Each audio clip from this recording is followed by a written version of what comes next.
เจริญพรสาธุชนญาติโยมทุกท่านวันนี้เป็นวันธรรมสวนะวันพระวันศีลวันที่เราพุทธศาสนิกชนน้อมรำลึกนึกถึง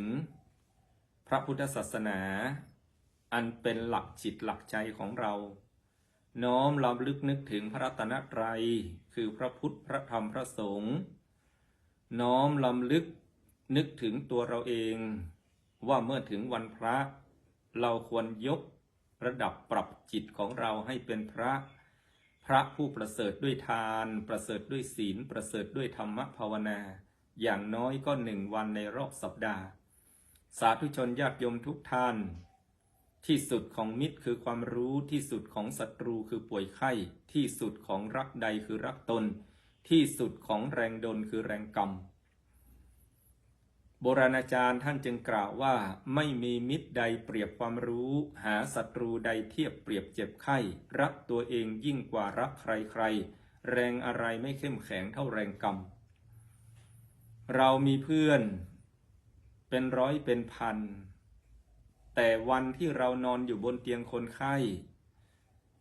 บางครั้งเพื่อนก็เข้าช่วยไม่ได้บิดามารดาก็เข้าหาไม่ได้เหมือนช่วงที่เกิดโควิดทุกคนก็รักตัวกลัวตายไม่เข้าใกล้คนที่เป็นโรคโควิดสุดท้ายได้ใครเป็นเพื่อนก็คือตัวของเราสติปัญญาที่เราสั่งสมมาเป็นเพื่อนเราจนไปถึงวันตาย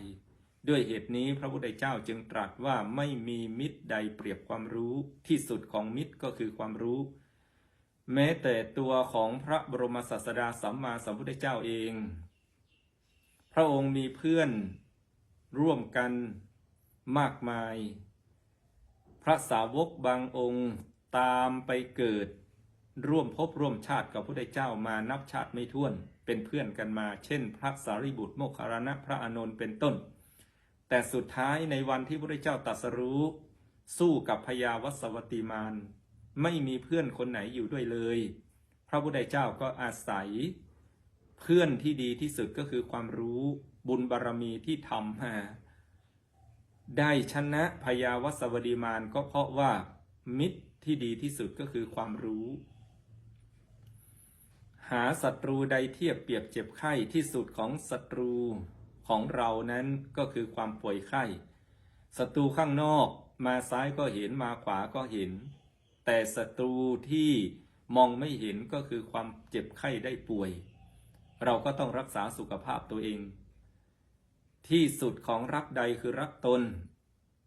รักผัวรักเมียรักพี่รักน้องรักพ่อรักแม่สุดท้ายทุกคนก็รักตัวเองหมดเพราะฉะนั้นพระพุทธเจ้าจึงตรัสว่าเมื่อรักตนก็จงหาเกาะหาที่พึ่งให้กับตนเองในศาสนาพุทธเราก็จึงเอาพระรัตนตรัยเป็นสรณะเป็นที่พึ่งเมื่อรักตนเองก็เอาพระพุทธพระธรรมพระสงฆ์มาฝึกหัดปฏิบัติตนเองให้มีความสุขที่นี่เดี๋ยวนี้ไม่ต้องรอเอาชาติหน้าไม่ต้องท่าเอาเมื่อหมดลมหายใจสุขด้วยตัวของเราเองที่สุดของแรงโดนคือแรงกรรมกรรมแปลว่าการกระทำ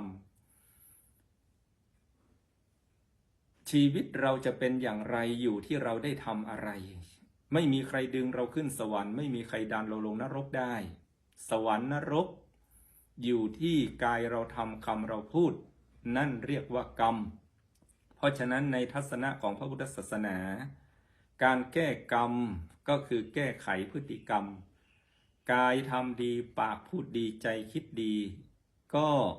มีแต่สิ่งดีๆเกิดขึ้นเรียกว่ากรรมดีก็เกิดกับเราเพราะฉะนั้นสิ่งที่โดนบันดาลให้เราประสบสุขมีทุกข์ก็คือการกระทำกรรมของเรานั่นเองในวันนี้ขออำนวยอวยพรให้สาธุชนญาติโยมทุกท่านจงมีแต่ความสุขความเจริญและให้พัฒนาตนเองที่สุดของมิตรคือความรู้ที่สุดของศัตรูคือป่วยไข้ที่สุดของรักใดคือรักตน